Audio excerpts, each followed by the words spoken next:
Assalamualaikum warahmatullahi wabarakatuh. My name is Faradilla Sherlian, and today I would like to talk about the truth about caffeine.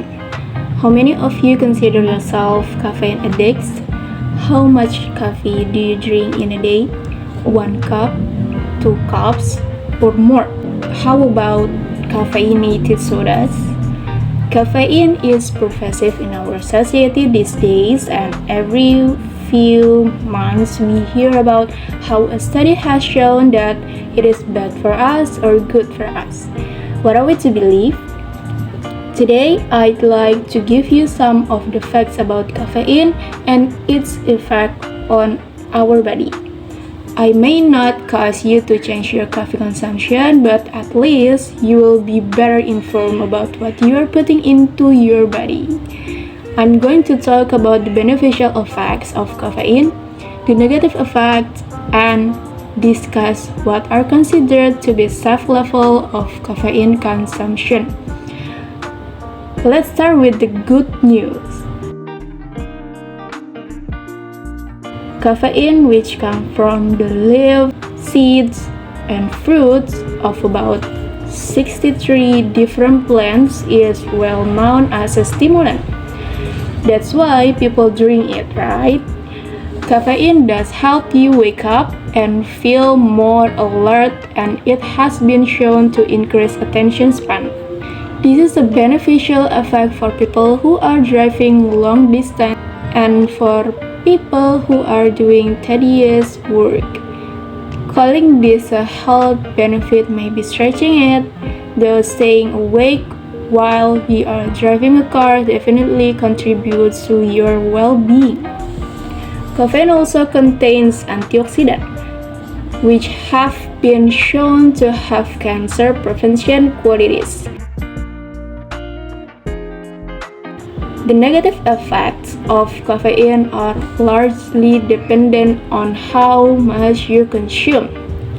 When consumed in small quantities, for example, when you have 1 cup of coffee or 1 soda, caffeine can increase your heart rate, cause you to urinate more, which can cause dehydration and prompt your digestive system to produce more acid.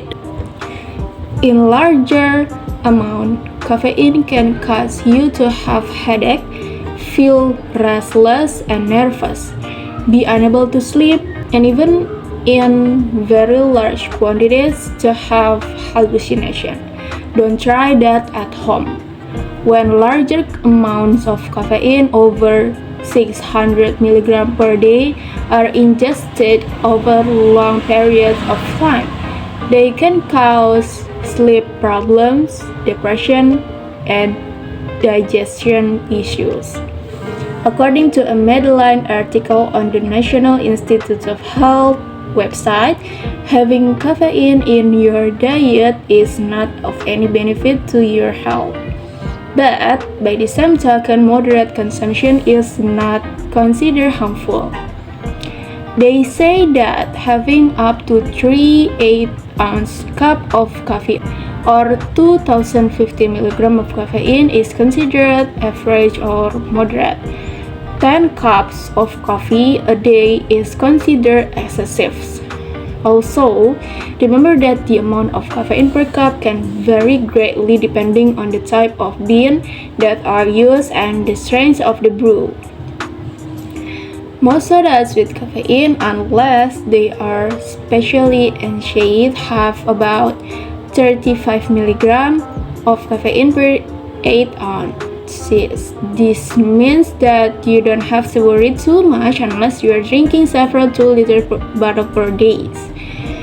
Also, the effect of caffeine on you personally will depend on a number of factors such as your weight, general health, mood, and personal sensitivity to caffeine.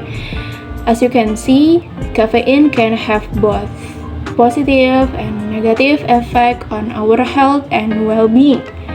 Nevertheless, the bottom line is that if you drink your coffee or sodas in moderation, you don't have to worry too much.